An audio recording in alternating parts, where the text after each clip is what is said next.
Start करते हैं कक्षा 11 केमिस्ट्री का एक और नया लेक्चर, जिसमें आज हम महत्वपूर्ण दो नियम पढ़ेंगे। पाउली का अपवर्जन नियम, हुंड का नियम। साथ ही हम क्वांटम संख्याओं के आधार पर जो क्वेश्चन होते हैं उनको भी सोल्व करने का प्रयास करेंगे। मुझे उम्मीद ही नहीं, पूर्ण विश्वास है कि आप पिछले लेक्चर देख रहे होंगे, उनको रिवाइज कर रहे होंगे और आपको सारे टॉपिक समझ भी आ रहे होंगे। तो चलिए स्टार्ट करते हैं हुंड के नियम से। ये वेरी इंपॉर्टेंट नियम है और ऐसा कहते हैं कि परमाणु संरचना में देखिए 3 नियम है: अववाहु नियम, हुंड नियम, पाउली का अपवर्जन नियम। तो अववाहु नियम तो देखिए हम पहले के लेक्चर्स में पढ़ चुके हैं, जिसकी सहायता से हमने फिर इलेक्ट्रॉनिक विन्यास किया तत्वों का और आयनों का। आज हम हुंड नियम पढ़ रहे हैं।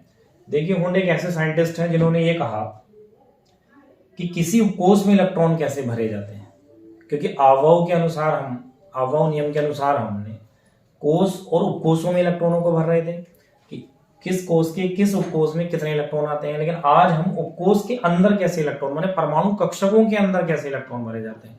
तो माने हुंड का जो नियम है वो हमें बताता है कि परमाणु कक्षकों में अर्थात उपकोष के अंदर जो परमाणु कक्षक उपस्थित होते हैं उनमें इलेक्ट्रॉन किस प्रकार भरे जाते हैं। तो देखिए, मान लीजिए आपके पास 2p2 है, तो 2p2 को अगर हम भरना चाहते हैं तो p उपकोष में कितने परमाणु कक्षक होते हैं? 3। p उपकोष में परमाणु कक्षक 3। तो इसमें कितने इलेक्ट्रॉन है? 2। तो 2 इलेक्ट्रॉनों कैसे भरेंगे? 1 और 2। अर्थात पहले हम किसी भी उपकोष के परमाणु कक्षकों में जब इलेक्ट्रॉन भर रहे होते हैं तो एक एक इलेक्ट्रॉन सारे कक्षकों में भरते हैं। उसके बाद अगर एक्स्ट्रा हो रहे हो फिर हम जोड़े बनाना स्टार्ट करते हैं। अर्थात इलेक्ट्रॉनों को पहले अयुग्मित करके भरा जाता है। बिना जोड़े वाले इलेक्ट्रॉन पहले भरे जाते हैं, फिर उनके जोड़े बनाए जाते हैं। इसे आप और अच्छे से इस एग्जांपल से समझ सकते हैं। जैसे मान लीजिए 2p4 है, तो फिर से वही है कि p कोष में 3 परमाणु कक्षक होते हैं।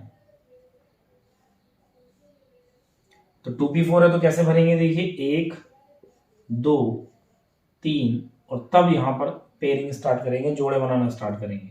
अर्थात किसी उपकोष के परमाणु कक्षकों में इलेक्ट्रॉन अयुग्मित वाले भरे जाते हैं और फिर अगर एक्स्ट्रा इलेक्ट्रॉन है फिर उनका युग्मन प्रारंभ होता है। ऊपर को दिशा है तो आपको मैंने कहा था कि इलेक्ट्रॉन दक्षिणावर्त दिशा को दिखा रहे हैं, और जब नीचे को दिशा बना रहे हैं तो इसका मतलब वामावर्त चक्रण कर रहा है इलेक्ट्रॉन। ऐसे ही अगर हम किसी और उपकोष की बात करें, जैसे 3d7 है, तो 3d7 को अगर हम बनाएं तो डी उपकोष में 5 परमाणु कक्षक होते हैं। ये तो इसमें 7 इलेक्ट्रॉन है, तो 7 इलेक्ट्रॉन को भरें तो 1 2 3 4 5 6 7 इस प्रकार से। तो आपको समझ आ रहा होगा। अर्थात ये नियम ये कहता है किसी भी कोष के परमाणु कक्षकों में इलेक्ट्रॉनों का भरना हुंड के नियम की सहायता से बताया जाता है।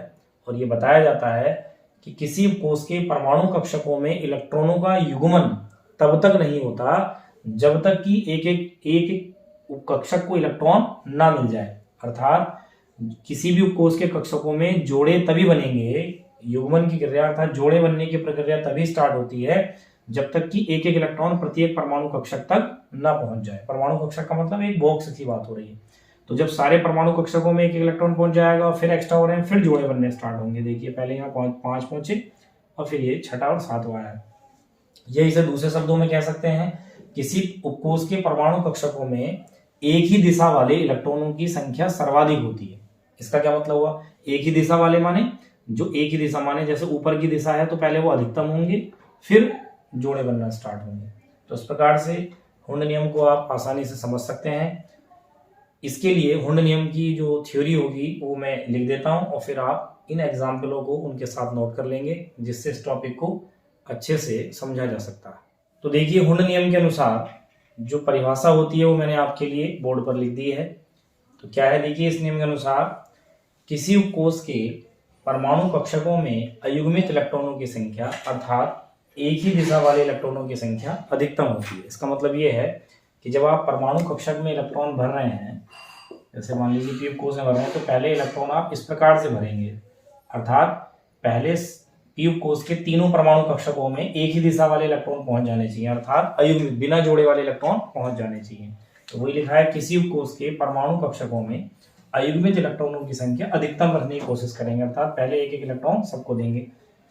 या कह सकते हैं एक ही दिशा वाले इलेक्ट्रॉनों की संख्या अधिकतम होती है। इसे समझाने के लिए लिखा है, अर्थात जब किसी उपकोष के परमाणु कक्षकों में, किसी भी उपकोष के परमाणु कक्षक माने खाने जो होते हैं बॉक्सेस, उनमें इलेक्ट्रॉन जब भरे जाते हैं तब सर्वप्रथम एक एक इलेक्ट्रॉन सारे कक्षकों में भरे जाते हैं। पहले एक एक इलेक्ट्रॉन आप सारे कक्षकों में देंगे, तत्पश्चात उसके बाद कक्षकों में इलेक्ट्रॉनों का युग्मन प्रारंभ होता है। उसके बाद अगर एक्स्ट्रा इलेक्ट्रॉन हो, जैसे मान लीजिए इसमें 3 थे तो 3 भर दिए, लेकिन अगर चौथा इलेक्ट्रॉन आएगा अब आएगा, माने आप समझिए इस प्रकार से कक्षकों में इलेक्ट्रॉन नहीं भरे जाएंगे। जैसे मान लीजिए 4 इलेक्ट्रॉन इसमें भरने हैं तो 1 2 3 4 ऐसे नहीं होता।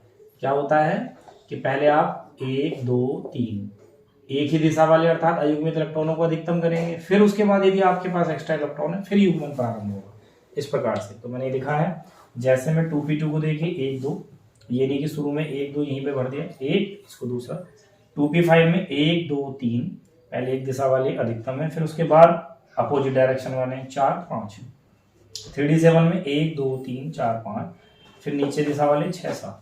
यहाँ पर ये भी समझने की बात है, ये पहले भी मैंने आपको बताया कि एक परमाणु कक्षक में, एक ऑर्बिटल मींस एक बॉक्स में विपरीत दिशा के 2 इलेक्ट्रॉन संभव हैं।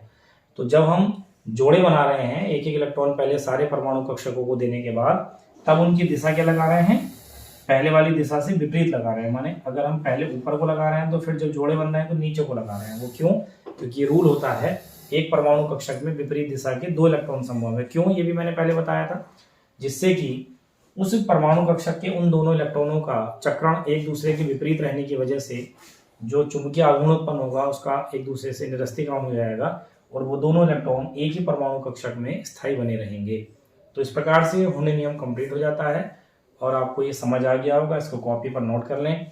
इसके बाद हम एक और महत्वपूर्ण टॉपिक, जो कि हमने पहले लेक्चर में क्वांटम संख्याएं पढ़ ली थी और संभवतः आपको समझ भी आई थी, तो वहां भी मैंने क्वांटम संख्याओं के कुछ प्रश्न कराए थे, लेकिन आज मैं कुछ और दूसरे प्रकार के क्वांटम संख्याओं के आधार पर प्रश्न हो सकते हैं उनको कराने वाला हूं, और फिर उसके बाद हम पॉली अपवर्जन नियम पढ़ेंगे। तो इस टॉपिक के बाद हम क्वांटम संख्याओं के आधार पर जो कुछ गणनाएं होती हैं उनकी जानकारी लेंगे। तो देखिए, क्वांटम संख्याओं के आधार पर हम आंकिक प्रश्न करते हैं। तो पहले टाइप के क्वेश्चन करते हैं, जो कि मैंने आपको पिछले लेक्चर्स में बहुत अच्छे से समझाए हैं। सपोज कीजिए हमें n का मान 2 दे देते हैं, l और m का मान हमसे पूछा है। माने n माने मुख्य क्वांटम संख्या, l दिगंशी क्वांटम संख्या और m होता है चुंबकीय क्वांटम संख्या। तो मुख्य क्वांटम संख्या का मान दिया, आपसे दिगंशी और चुंबकीय पूछा है। और मैंने कहा भी था कि दिगंशी मुख्य क्वांटम संख्या से ज्ञात की जा सकती है और चुंबकीय दिगंशी से, और अगर चक्रण पूछ लेते तो चक्रण चुंबकीय क्वांटम संख्या से। माने हर बाद वाली क्वांटम संख्या अपने पहले वाली क्वांटम संख्या पर डिपेंड करती है। तो n का मान 2 होने से l का मान क्या होते थे, 0 से n-1। तो आप देखिए l बराबर 0 से n का मान कितना है हमारा, 2 - 1, तो माने 0 से 1, अर्थात l का मान कितना हो गया, 0 और 1। बात करें m की, तो m का मान होता था -l से +l। तो l का मान जब 0 है तो आप जाएंगे -0 से +0। इसका मतलब फाइनली m की वैल्यू कितना होगी, 0 ही होगी भाई। -0 से +0 तो 0 ही होता है। और l की वैल्यू जब 1 है तो ये हो जाएगा -1 से +1। तो इसका मतलब -1 0 +1, इस प्रकार से, क्योंकि -1 से 1 + 1 तक जाने बीच में 0 आएगा ना, तो m के मान ही हो जाएंगे। तो इस प्रकार से अगर आपसे क्वेश्चन पूछे जाएंगे तो आप कर सकते हैं। यदि n का मान 3 हो जाए तो आप लिखेंगे 0 से 3 - 1 माने 2, तो 0 से 2 अर्थात 0 1 2। फिर 0 के लिए लिखा है, 1 के लिए ये हो जाएंगे, और 2 होता तो m के मान के लिए क्या करते हैं, -2 से +2, तो क्या लिखते हैं, -2 - 1 0 +1 +2। इस प्रकार से मैंने आपको ज्ञात करने बताए हैं। इसको आप अपनी कॉपी पर नोट कर लें। सपोज कीजिए अगर आपसे सीधे n का मान ना दिया हो, l का मान दिया हो, फिर m का पूछा हो, तो वो तो बहुत आसान हो जाता है। उसको देख लेते हैं। तो ये क्वेश्चन नंबर 2 एक तरीके से मानिए l का मान आपको 3 दिया है और आपसे m का मान पूछा है। तो यदि l का मान 3 है तो क्या करेंगे, देखिए आप, m के मान क्या होते हैं, मैंने अभी लिखा -l से +l। तो आप l का मान जो 3 है उसके -3 -2 -1 0 +1 +2 +3, तो -3 से +3 तक इस प्रकार से लिख देंगे।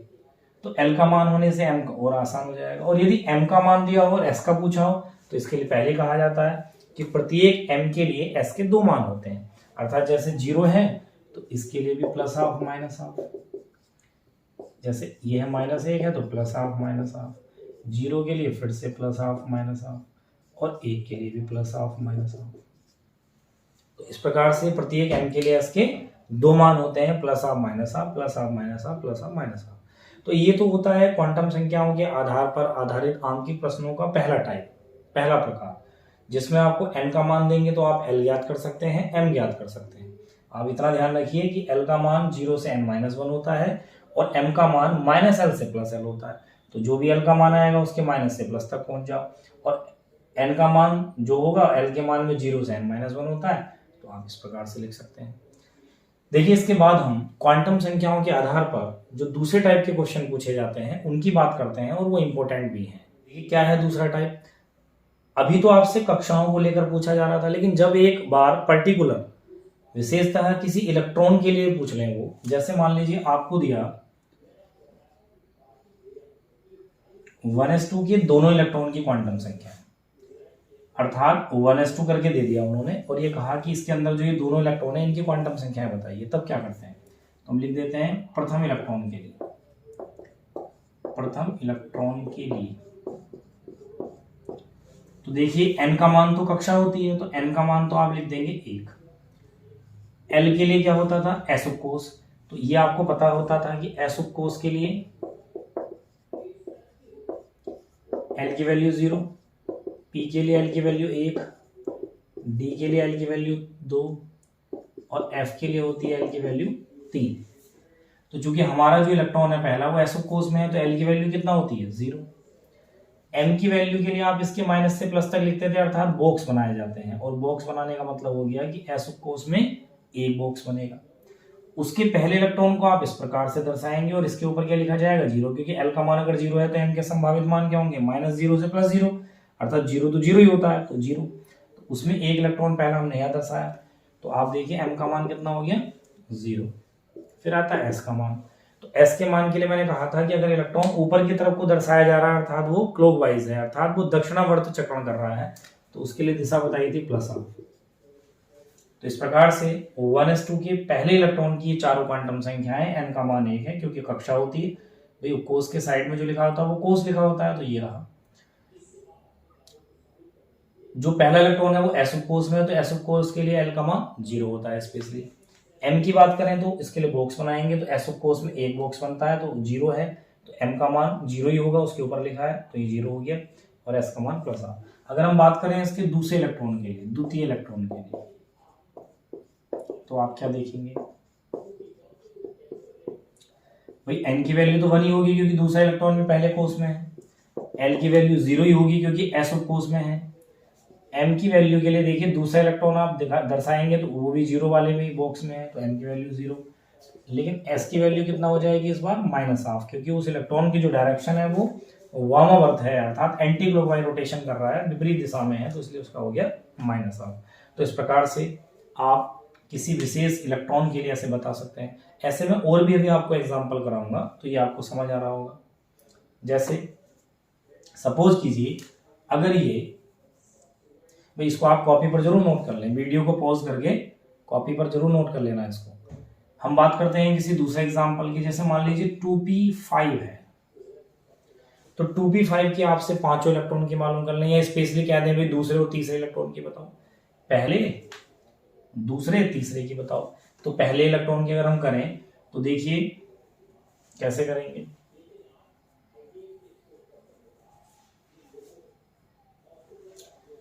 तो 2p5 के पहले इलेक्ट्रॉन की बात करें तो देखिए उपकोष के सामने जो कोष लिखा है वो 2 लिखा है, तो n का मान 2 हो गया। l के लिए देखिए p उपकोष में हमारा पहला इलेक्ट्रॉन है, तो p उपकोष के लिए l का मान कितना होता है 1 होता है। m के लिए बॉक्स बनाए जाते हैं, तो p उपकोष में कितने बॉक्स बनते हैं 3। क्यों बनते हैं यहां से भी कंफर्म हो रहा है। आप देखिए अगर l का मान 1 होता तो m के संभावित मान क्या होते, इसके माइनस से प्लस तक, -l से +l तक, माने -1 से +1 तक, तो होते -1 0 +1, इसलिए तो होते हैं। लेकिन अब आपको पर्टिकुलर बताना है कि m का मान क्या होगा, वो तीनों मान नहीं लिखने हैं, क्योंकि इस बार वो ये नहीं कह रहा है n बराबर 2 के लिए l और n के मान बताइए, वो कह रहा है 2p5 के पहले इलेक्ट्रॉन की बताइए। तो 2p5 का पहला इलेक्ट्रॉन n बराबर 2 में है, l बराबर 1 में है, और पहला है तो पहला आप इसमें भरेंगे इस प्रकार से, तो उसके ऊपर लिखा है -1, तो m का मान स्पेशली -1 है। s का मान क्या होगा +12, क्योंकि डायरेक्शन कहाँ है, ऊपर की तरफ है, दक्षिणावर्त है। अगर इसी के दूसरे इलेक्ट्रॉन की बात करें तो n का मान तो 2 ही होगा, क्योंकि 2p5 का जो दूसरा इलेक्ट्रॉन है वो भी तो इसी में होगा। l का मान भी 1 ही होगा क्योंकि वो p कोष में है। m के लिए जब दूसरा इलेक्ट्रॉन आप दर्शाएंगे तो वो देखिए 0 वाले में आ रहा है, तो m का मान 0, क्योंकि उसकी दिशा भी ऊपर की तरफ है, तो +12। इसके बाद अगर हम इसके 5वें इलेक्ट्रॉन की करें, सीधे 5वें इलेक्ट्रॉन के लिए 4 क्वांटम संख्याएं अगर आप याद करें तो n का मान तो 2 ही होगा क्योंकि 5वां इलेक्ट्रॉन भी दूसरे कोष में है। l का मान 1 होगा क्योंकि वो p कोष में है। m के लिए क्या करेंगे आप, 5वां इलेक्ट्रॉन जब फिल करेंगे तो हुंड का नियम चलेगा ही, क्योंकि पहले एक एक सबको देंगे, तो 1 2 3 4 और 5, तो 5वां भी कहाँ है, 0 में ही लिखा है। लेकिन s का मान क्या हो जाएगा इस बार, देखिए इस बार 5वें इलेक्ट्रॉन के डायरेक्शन नीचे हो गए हैं, माने -1। तो इस प्रकार से हम कह सकते हैं कि 2p5 के पहले, दूसरे, 5वें या तीसरे, चौथे की मालूम कर लें उनकी भी, तो आप किसी पर्टिकुलर विशेषता किसी इलेक्ट्रॉन की चारों क्वांटम संख्या इस प्रकार से ज्ञात कर सकते हैं। तो इस प्रकार का भी आपसे क्वेश्चन पूछा जा सकता है और ऐसे ज्यादा क्वेश्चन आते हैं। और भी हम एग्जाम्पल बात करते हैं इसके, आप वीडियो पॉज करके इसको भी एग्जाम्पल को अपनी कॉपी पर नोट कर लें। तो देखिए बात करते हैं किसी और एग्जाम्पल की। ये बोर्ड मतलब आपके एग्जाम में बहुत ज्यादा बार पूछा गया है 3D7 के लिए, 3D7 के तीसरे, चौथे, 5वें जो भी हो। तो चलिए हम पहले से कर लेते हैं। तो प्रथम इलेक्ट्रॉन की अगर बात करें 3D7 के 4 क्वांटम संख्याओं की, तो n का मान कितना हो जाएगा 3, क्योंकि पहला इलेक्ट्रॉन n बराबर 3 में है। और d का मान कितना, d के लिए l का मान कितना होता है 2। इसके बाद देखिए डी कोष में कितने बॉक्सेस होते हैं, 5 बॉक्स होते हैं ये, क्योंकि m, और वैसे भी आप सोचें l का मान 2 है तो m के संभावित मान क्या होते हैं, -2 से +2। तो देखिए -2 -1 0 +1 +2। तो इसमें आपको पहला इलेक्ट्रॉन दर्शाना है, तो ये रहा पहला इलेक्ट्रॉन, तो इसके ऊपर कितना लिखा है -2, तो m का मान कितना हो गया -2। डायरेक्शन ऊपर को है तो इसलिए क्या लिखेंगे, s बराबर +12। बात करें अगर इसके दूसरे इलेक्ट्रॉन की, तो n का मान तो 3 ही होगा, क्योंकि देखिए दूसरा इलेक्ट्रॉन भी तो इसी कोष में है। उपकोष की बात करें तो कितना होगा, 2 होगा, क्योंकि डी उपकोष में होगा वो दूसरा इलेक्ट्रॉन। और यहाँ दूसरा इलेक्ट्रॉन अगर आप दर्शाएं तो इसके ऊपर कितना लिखा है -1, ऊपर को डायरेक्शन है तो इसका मान +12 होगा। अगर हम इसके 5वें इलेक्ट्रॉन की बात करें तो 5वां तो देखिए n बराबर 3 में ही होगा, l का मान 2 होगा क्योंकि 5वां इलेक्ट्रॉन डी उपकोष में है। और अगर हम 5वां यहाँ दर्शाएं तो 3 4 और 5, तो उस पर लिखा है +2, डायरेक्शन ऊपर को ही है तो इसलिए s का मान +12 होगा। अगर हम इसके 7वें इलेक्ट्रॉन की बात करें, 7वें इलेक्ट्रॉन के लिए, तो आप देखेंगे 7वां इलेक्ट्रॉन भी तो वही n = 3 में ही है, कोष तो तीसरा ही है। l के लिए कितना हो जाएगा मान 2, क्योंकि डी कोष में है। m की बात करें तो 7वां इलेक्ट्रॉन देखिए 5 यहाँ आ गए थे, 6 और 7, तो उसके ऊपर लिखा है -1। और s के लिए बात करें तो डायरेक्शन नीचे को लगी है तो इसलिए क्या हो जाएगी इसकी -8। तो इस प्रकार से हम कह सकते हैं कि ये 3D7 के हम किसी भी इलेक्ट्रॉन की चारों क्वांटम संख्याएं इस प्रकार से ज्ञात कर सकते हैं। तो मैंने आपको 3 उदाहरणों की सहायता से बताया है, आप इन तीनों उदाहरणों को कॉपी पर नोट कर लें। इसके अलावा भी इसी आधार पर और क्वेश्चन पूछे जा सकते हैं। जैसे आपसे पूछा जा सकता है कि सबसे कम ऊर्जा वाली, मतलब कि कोई तत्व दे देंगे, जैसे सोडियम कह दें, सोडियम तत्व के सबसे कम और सबसे ज्यादा ऊर्जा वाले इलेक्ट्रॉन की चारों क्वांटम संख्याएं बताइए। तो इस प्रकार के प्रश्नों को करके देखते हैं। तो ये तो आपको समझ में आ ही रहा होगा, क्यों, अर्थात जब आपको पर्टिकुलर कोई इलेक्ट्रॉनिक विन्यास से कोष और उपकोष उठाकर दे दें और आपसे चारों क्वांटम संख्याएं पूछें किसी विशेष इलेक्ट्रॉन के लिए, तो जो कोष है वो n, जो उपकोष है उससे l का मान आ जाएगा। m के लिए आप बॉक्सेस बना लें, इलेक्ट्रॉनों को भरें हुंड के नियम से, उसमें देख लें बॉक्स के ऊपर क्या लिखा है, वो m का मान हो जाएगा। और अगर इलेक्ट्रॉन के डायरेक्शन ऊपर है तो s का मान +12, नीचे है तो -12। इस प्रकार से करेंगे। तो अब देखिए इसके नेक्स्ट क्वेश्चन पर चलते हैं। तो देखिए मैंने नेक्स्ट क्वेश्चन लिखा है, सोडियम की सबसे कम व सबसे अधिक ऊर्जा वाले इलेक्ट्रॉन की 4 क्वांटम संख्याएं बताइए। बहुत आसान है। देखिए जब आपको कोई तत्व देगा और इस प्रकार से पूछेगा तो उस तत्व का आपको इलेक्ट्रॉनिक विन्यास करना पड़ेगा। सबसे पहले तो Na का परमाणु क्रमांक 11 होता है, याद होना चाहिए। तो इलेक्ट्रॉनिक विन्यास मैंने आपको सिखाया था 1s2 2s2 2p6 और 3s1। सोडियम का। तो देखिए किसी भी तत्व का जो सबसे कम ऊर्जा वाला इलेक्ट्रॉन होता है वो सबसे पहला इलेक्ट्रॉन होता है, और जो सबसे अधिक ऊर्जा वाला होता है वो सबसे बाद में जो भरा होता है। तो सबसे कम वाले की अगर हम करें क्या लिखेंगे, सबसे कम ऊर्जा वाला इलेक्ट्रॉन, ब्रैकेट में लिख लेंगे 1s2 का पहला इलेक्ट्रॉन। भाई इसका मतलब यही तो हुआ। तो 1s2 का पहला इलेक्ट्रॉन है तो n का मान क्या हो जाएगा उसके लिए 1, क्योंकि 1s2 में पहला इलेक्ट्रॉन n इक्वल टू 1 होगा। l की वैल्यू s ऑफ कोर्स में है तो 0 होगी। m के लिए बॉक्स बना होगा, s ऑफ कोर्स में इलेक्ट्रॉन है तो एक ही बॉक्स बनता है और उसके ऊपर 0। तो पहला है तो पहला ऐसे लगेगा, तो m का मान तो 0 ही हो गया क्योंकि इसी में आएगा, और s का मान क्या हो जाएगा +12 क्योंकि ऊपर डायरेक्शन। अगर हम सोडियम के सबसे अधिक ऊर्जा वाले इलेक्ट्रॉन की बात करें तो लिखेंगे सबसे अधिक ऊर्जा वाला इलेक्ट्रॉन। इसके ब्रैकेट में लिखेंगे 3s1 का पहला इलेक्ट्रॉन, क्योंकि उसमें एक ही है तो 3s1 का पहला इलेक्ट्रॉन। तो n का मान अब कितना हो जाएगा 3, क्योंकि इसकी बता रहे हैं। l का मान 0 रहेगा क्योंकि s ऑफ कोर्स है। m के लिए आप बॉक्स बनाएंगे और आपको पता ही है कि एक ही बॉक्स बनना है क्योंकि इस बार भी s ऑफ कोर्स में ही है, उसके ऊपर 0 ही लिखेंगे क्योंकि l का मान 0 है तो m का मान 0 ही होगा।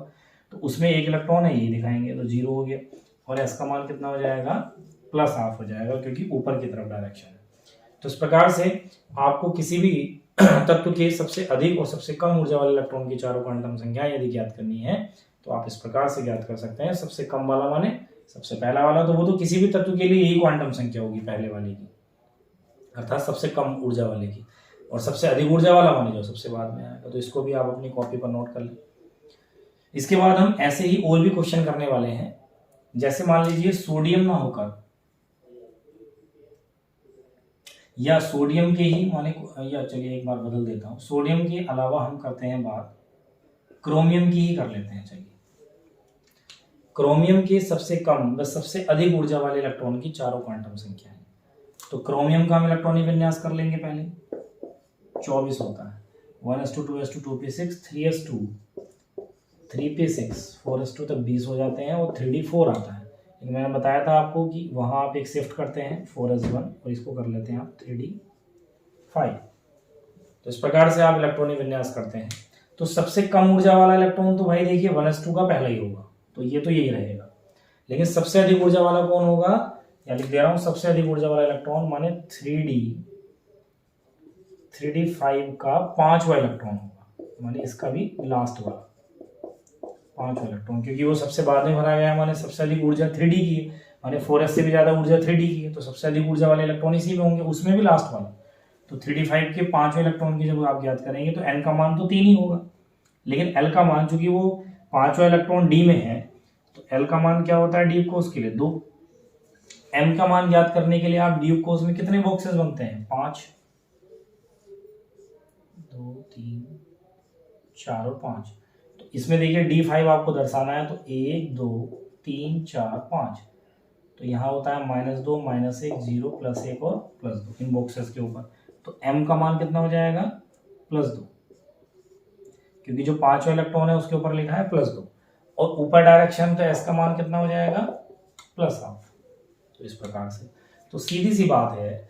इससे पहले वाले क्वेश्चन में हम क्या कर रहे थे, कोई इलेक्ट्रॉनिक विन्यास का कोई एक कोस उठा के दे देता था और पूछ रहे थे।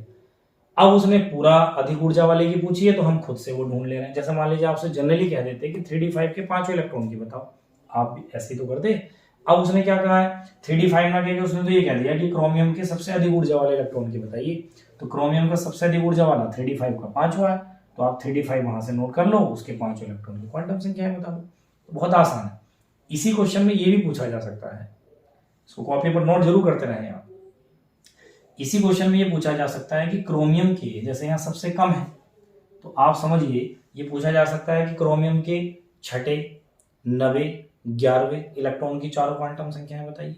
ये किसी और अन्य तत्व के किसी भी इलेक्ट्रॉन की क्वांटम संख्या पूछी जा सकती है। भाई एक तो मैंने बता दिया सबसे कम या सबसे अधिक ऊर्जा वाले की पूछी जा सकती है। तो सबसे कम वाला तो पहला इलेक्ट्रॉन होता है, 1s2 का भी पहला, तो ये तो किसी भी तत्व के लिए यही आएगी।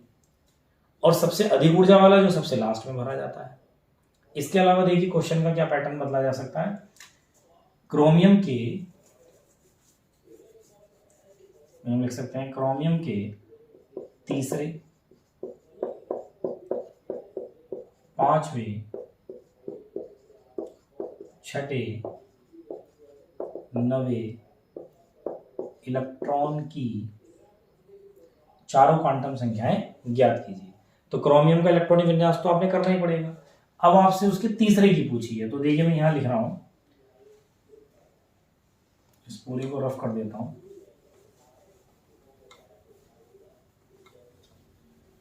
तो अब ध्यान से देखेंगे आप, क्रोमियम के तीसरे, तो क्रोमियम के तीसरे इलेक्ट्रॉन की बतानी है। तो क्रोमियम का तीसरा इलेक्ट्रॉन कहाँ है, देखिए दो तो यहाँ है, तीसरा इसमें है, तो 2s2 का भी पहला, तो यहां ऐसे लिख सकते हैं आप Cr के तीसरे, ब्रैकेट में लिखेंगे 2s2 का पहला। भाई जो क्रोमियम का तीसरा इलेक्ट्रॉन है वो 2s2 का तो पहला है, 2s2 का पहला इलेक्ट्रॉन के लिए। अब इजी हो गया भाई, इसको मैं एक बार ऐसे राउंड कर लेता हूं कि 2s2 के पहले की बतानी है, तो n का मान तो 2 होगा, l का मान 0 होगा क्योंकि एसोपोस में है वो, और m के लिए बॉक्स बनाएंगे तो एसोपोस में एक बॉक्स बनता है, और l का मान 0 है, m का मान 0 होता है। इसकी अगर आप पहले को दर्शाएंगे तो ये रहा, तो m क्यूब क्या है 0, और s की वैल्यू क्या होगी +½ होगी क्योंकि ऊपर को डायरेक्शन है। वो कह रहा है पांचवें इलेक्ट्रॉन की, तो इसका पांचवा काउंट करोगा होगा, 2 और 2 4 ही हो गए, पांचवा यहाँ होगा, माने 2p6 का पहला, तो यहाँ लिखेंगे Cr के पांचवें, ब्रैकेट में ले लेंगे 2p5 का पहला इलेक्ट्रॉन के लिए। तो आप देखिए इस 2p6 के पहले की बताएंगे तो n का मान 2, l का मान 1 होगा क्योंकि p कोष में आपका इलेक्ट्रॉन है। m के लिए आप बॉक्स बनाएंगे तो p कोष में इलेक्ट्रॉन है तो कितने बॉक्स बनेंगे 3, और उसके ऊपर जब l का मान 1 है तो m के मान क्या होंगे -1, 0 और +1। इस 2p6 के पहले इलेक्ट्रॉन को जब आप दर्शाएंगे तो ये रहा, तो इसके ऊपर लिखा है -1, तो m का मान हो गया -1, और ऊपर को डायरेक्शन है इसलिए लिख देंगे इसके ऊपर +½ तो आप ये समझिए Cr के पांचवें इलेक्ट्रॉन 2p6 का पहला होगा, 2p6 का पहला इलेक्ट्रॉन होगा, तो ये हमने बता दिया। ऐसे ही वो छठे की पूछ रहा है तो 2p6 के दूसरे की बता देंगे क्योंकि 2, 2, 4 और 2, तो 2p6 का दूसरा, तो Cr के छठे 2p6 का दूसरा, तो मैं यही बता देता हूँ 2p6 का दूसरे के लिए n का मान तो 2 ही होगा, l का मान 1 होगा। दूसरा देखिए यहाँ भरा जाएगा तो m का मान कितना हो जाएगा 0, और ऊपर को डायरेक्शन है तो +½ अगर वो कहे 90, तो 90 कहाँ होगा, देखिए 2 और 2 4 और 5 जोड़ने पर 9 आएगा, तो पांचवा 2p6 का पांचवा, तो 2p6 के पांचवे के लिए n और l तो सेम रहेंगे, पांचवा कहाँ आएगा देखिए 1 2 3 4 5, तो पांचवा इसमें आएगा, तो इसके ऊपर 0 लिखा तो m का मान 0, उसके डायरेक्शन नीचे को लगी होगी तो s का मान -½ इस प्रकार से आप किसी भी तत्व के इलेक्ट्रॉनिक विन्यास की सहायता से किसी भी इलेक्ट्रॉन की चारों क्वांटम संख्याएं ज्ञात कर सकते हैं।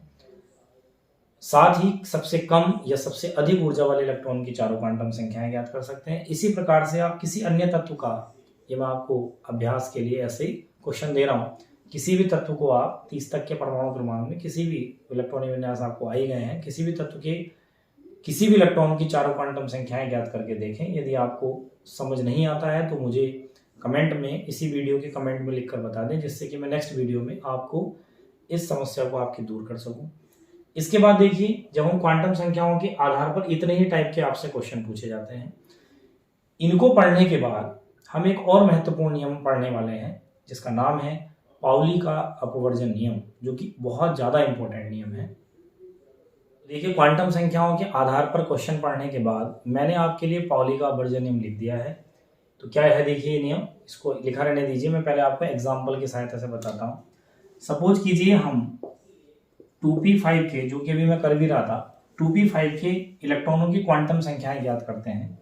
तो हम इसके पहले इलेक्ट्रॉन की करते हैं, पहले इलेक्ट्रॉन के लिए तो n का मान 2, l का मान 1 क्योंकि p कोष में आपका इलेक्ट्रॉन है पहला, m के लिए आप बॉक्स बनाएंगे, तो जब l का मान 1 है तो m के संभावित मान क्या होंगे -1, 0, +1। तो आपका पहला इलेक्ट्रॉन है तो 2p5 का पहला ऐसे भरा जाएगा, तो उसके ऊपर लिखा है -1, और s का मान हो जाएगा +½ क्योंकि ऊपर को डायरेक्शन है। अगर हम बात करें दूसरे इलेक्ट्रॉन के लिए, इसके दूसरे इलेक्ट्रॉन के लिए n का मान 2 ही होगा, l का मान 1 ही होगा, लेकिन m का मान क्या होगा दूसरे में, यहाँ आ जाएगा तो m का मान 0 होगा और s का मान कितना हो जाएगा +½ अगर हम बात करें तीसरे इलेक्ट्रॉन की, n का मान 2 होगा, l का मान 1 ही होगा क्योंकि p कोस है, और m के लिए क्या हो जाएगा भाई, यहाँ आएगा तीसरा तो +1 और s का मान +½ तो आप देखो एक ही उपकोष के इलेक्ट्रॉनों की चारों क्वांटम संख्याएं आपस में तुलना करो, क्या ये बराबर आ रही हैं? तो देखिए n का मान 2 है, l सेम है, m बदल गया है, s सेम है। यहां भी देख लीजिए ये सेम है, ये सेम है, ये सेम है, ये बदल गया, अर्थात चारों क्वांटम संख्याएं समान नहीं हो रही हैं। तो ये नियम यही कहता है पॉली का वर्जन नियम, एक ही उपकोष के, जैसे एक ही उपकोष में रहने वाले जो इलेक्ट्रॉन होंगे उनकी चारों क्वांटम संख्याएं कभी भी बराबर नहीं हो सकती। बस अधिकतम 3 क्वांटम संख्याएं तो बराबर हो सकती हैं, अधिक से अधिक, वरना चारों की चारों क्वांटम संख्याएं समान नहीं हो सकती। अगर कोई सोचे कि भाई चौथे इलेक्ट्रॉन की करो, तो चौथे इलेक्ट्रॉन क्या होगा, यहाँ फिल होगा, तो n का मान तो 2 ही रहेगा, l का मान 1 रहेगा। इस बार m का मान कितना हो जाएगा चौथे इलेक्ट्रॉन के लिए, -1 हो जाएगा। कभी आप इससे कंपेयरिंग करने लगे चौथे इलेक्ट्रॉन की, तो मैं एक काम करता हूँ, लिख देता हूँ चौथे इलेक्ट्रॉन के लिए n का मान 2, l का मान 1 और m के लिए चौथा इलेक्ट्रॉन यहाँ आ रहा है तो क्या हो गया -1। s का मान कितना हो जाएगा, नीचे को डायरेक्शन है ना चौथे इलेक्ट्रॉन की, तो -½ अगर आप इसे पहले इलेक्ट्रॉन के साथ कंपेयरिंग करके देखें तो n का मान सेम है, l का मान सेम है, m का भी मान सेम है -1, लेकिन s का मान यहाँ +½ है तो वहां कितना हो गया है -½ तो आप देख लीजिए चारों की चारों क्वांटम संख्याएं कोई से भी 2 इलेक्ट्रॉनों के समान नहीं है। तो इसलिए लिखा है, देखिए एक ही उपकोष के किन्हीं भी इलेक्ट्रॉनों की चारों क्वांटम संख्याएं समान नहीं हो सकती। अधिकतम 3 क्वांटम संख्याएं समान हो सकती हैं, नहीं तो एक ही क्वांटम संख्या समान होगी, 2 होंगी, अधिकतम 3 तक हो सकती हैं। चारों क्वांटम संख्याएं कभी भी समान नहीं होंगी, क्योंकि अगर ऐसा हो जाता तो फिर वो इलेक्ट्रॉन कोई दूसरा होगा ही नहीं। तो इस प्रकार से आपको पॉली का वर्जन नियम समझ आया होगा। तो मैंने आपको स्पेशली आज क्वांटम संख्याओं के आधार पर ये दूसरे टाइप के आंकिक प्रश्न इसलिए ही कराए थे, जिससे कि मैं आपको पॉली का वर्जन नियम आसानी से समझा सकूं और आपको समझ आ गया होगा। आप क्या करना कि क्वांटम संख्याओं के आधार पर जब क्वेश्चन करके देखेंगे तो उस पर पॉली का वर्जन नियम लगा कर भी देखना, तो आपको और ज़्यादा अच्छे से समझ में बात आ जाएगी। तो देखिए ज़्यादा बड़ा वीडियो नहीं है, इस वीडियो में हमने पॉली का वर्जन नियम, हुंड का नियम और क्वांटम संख्याओं के आधार पर जो क्वेश्चन हो सकते हैं, आंकिक प्रश्न हो सकते हैं, उनको किया है। और यहाँ तक मैं मानता हूँ इस चैप्टर की सारी थ्योरी कंप्लीट हो जाती है। माने आप समझिए कि परमाणु संरचना में इस चैनल पर लगभग 13-14 लेक्चर मैंने पढ़ाए हैं, उनमें ये कंप्लीट हो जाता है। इसके बाद हम एक्सरसाइज की बात कर लेंगे, या कुछ ऐसे कुछ टॉपिक अगर रह गए होंगे मैं उनको देख लूँगा एक बार, वैसे संभवतः ये कंप्लीट ही है। तो आप इस परमाणु संरचना वाले चैप्टर को इस चैनल के माध्यम से 11th क्लास की प्लेलिस्ट में जाकर एक एक सीरियल से बिल्कुल इसको रिवाइज कर लें। जिन्होंने अभी तक इस चैनल पर नहीं देखा है वीडियो, तो वो सीरियल से देखें, अपनी कॉपी पर नोट करें। प्रॉपर नोट्स आपके इस परमाणु संरचना चैप्टर के कंप्लीट हो जाएंगे। इसके बाद एक्सरसाइज की बात होगी, या फिर मैं पहले तीसरा चैप्टर पढ़ाऊंगा जिससे हम थोड़ा सा अपना कोर्स कवर अप कर लें। अगर आपको कोई डाउट आ रहा है तो आप कमेंट में जरूर लिखें। तो देखिए मेरा ये जो प्रयास है ये आपके नॉलेज को बेहतर बनाने के लिए है, नॉलेज को सिस्टमेटिक बनाने के लिए है। तो जैसा मैं आपको समझा रहा हूँ, जैसा बता रहा हूँ, उसको आप माने। कहीं कोई क्वेश्चन या क्वेरी है तो मेरे से ज़रूर डिस्कस कर लें। अगर आप मेरी बात को मान रहे हैं, कॉपी पर नोट कर रहे हैं, रिवाइज कर रहे हैं, कोई डाउट आ रहा है मालूम कर रहे हैं, तभी देखिए इस चैनल को बनाने का मेरा फ़ायदा है। अन्यथा मैं बताता जाऊं, आप उसको सुनकर बस ऐसे ही छोड़ दें तो उसका कोई फ़ायदा नहीं है। इसलिए आप अपनी कॉपी पर नोट्स बनाएं, जो यहाँ से बताया समझाया जा रहा है उसको अच्छे से समझें, उसको पढ़ें। नेक्स्ट वीडियो में हम नेक्स्ट चैप्टर की बात करेंगे।